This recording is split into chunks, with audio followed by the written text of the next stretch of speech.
if you come across any of the news articles you see on MSNBC or CNBC or CNN or Fox or whatever it might be, you see a lot about the World Economic Forum, which we posted about before, but also lawmakers and the tax plans, bipartisan tax plans, Biden tax plan, Trump tax plan, and a lot of that talk going on right now.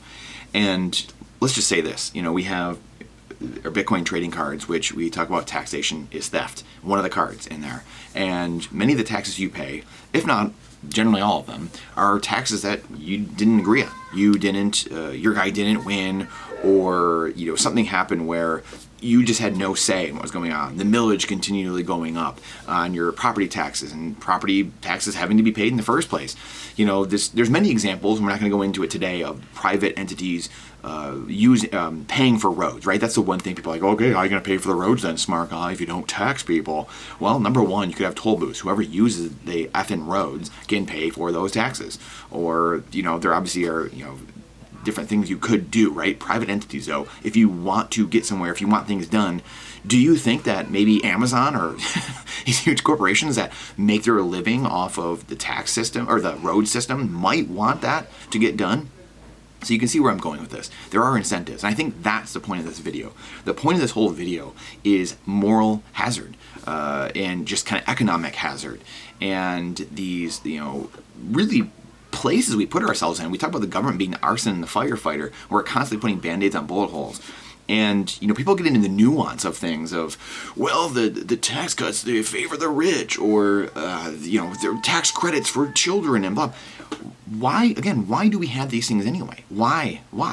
This is the whole inflation-deflation argument, too. People don't think anyone's going to spend money if you just continually accrue purchasing power, if you held Bitcoin on your balance sheet and it just continued to climb in terms of dollars, but then eventually it just became the medium of exchange and unit of account, right? Well, that doesn't get denominated in dollars or fiat anymore, but the purchasing power just continually goes up, meaning the cost of everything goes to zero eventually. Everything goes to its marginal cost of production, meaning all of us holding that money get to benefit from it. And the standard of living for everyone goes up, and the costs come down. And it incentivizes people to do charitable things, to do morally righteous things, instead of doing things that are ridiculous. Take one thing, which is ridiculous tax incentives and cuts and raises and all kinds of ridiculous things, when we know, which we have posted here many times in this dang channel, the Beardsley Rummel article that he posted in the 40s in American Affair, which was the New York Fed head, and stated the title of the article, "Taxes for Revenue are Obsolete. When a government can print its own currency, they don't need your taxes." Another reason why it's unethical to be taxing the population. And the ridiculous hoops you have to jump through when, they're gonna, if you don't pay any taxes, or if you pay less, they send you a letter and like, oh, you owe us this. Well, why didn't you just tell me that in the first place? Why do I need a CPA doing this? Why do I need some? Well, there's that whole saying, I forget what it is now, but it's, well, we don't know what you're going to pay, so you need someone else to help you figure it out. But if you don't pay what you are supposed to pay, then we're going to come after you because, it's like, well, how did you know? You said you didn't know, but now you know I didn't pay enough? It just, the whole thing, it's being directionally correct, right? When we talk about it this way, I use this example all the time as well. I cheated in the game of Monopoly. It was my favorite game growing up. And I actually like the game itself. I really love the game, and I think it teaches unbelievable lessons, right?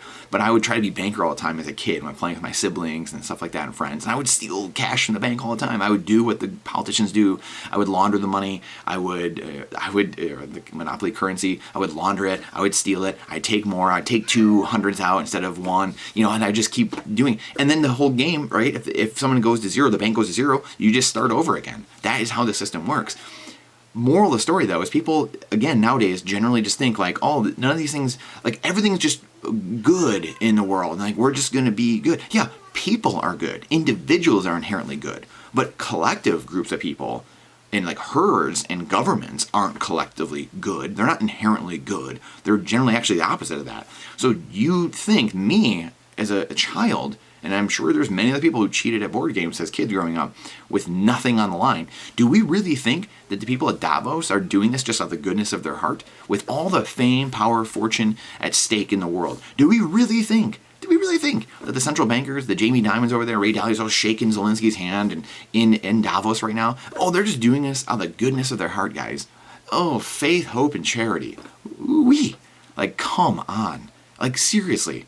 Do we really, as adult human beings, can we not critically think that much? I guess that's a rhetorical question. But again, the moral of this story, I'll end it here, is these tax credits you see, there's a huge thing right now, obviously, $6 trillion at stake, they're saying, on this election. Who's going to get elected? It's a $6 trillion swing depending on who gets that money. Well, I'll tell you what, Democrats generally raise taxes all the time. That's what they do, to try to pay for wars, to try to pay for entitlements, and redistribute the wealth. Take it from those who are working and those who are producing and give it to the people who generally do nothing. And that's what they're going to try to do. That's what they've always done. And that's a big swing, right? And what do Republican people do? And again, I hate using these labels, but this is where we're at right now. Well, they generally cut taxes for people across the board and say, hey, we want more growth in the economy. We want more things to happen. And this is, like I said, deflation. People want to spend money. Whether you have an inflationary currency or a sound equity-based money, you want to spend money. You want to save to get ahead, but you want to spend. There's books out there, there's many books, why we spend, how we buy and things like that. It's all psychological. We want good things. We want to increase our life. We want to increase our status. This is human psychology and how it works. So just because you're holding a money that keeps going up over time in Bitcoin, for instance, doesn't mean you're never going to spend it. Yeah, you might save it longer, or like you just do more of what you're already doing and save it. But when you get to a certain point, you need things, groceries, a new car, a house. You're going to put it maybe into a productive asset to spit you out even more Bitcoin to pay for that liability, or you're just going to spend it straight up and go work for more and produce more value. You have to get more value in society in order to get more of that equity back, though, and that's the difference with Bitcoin.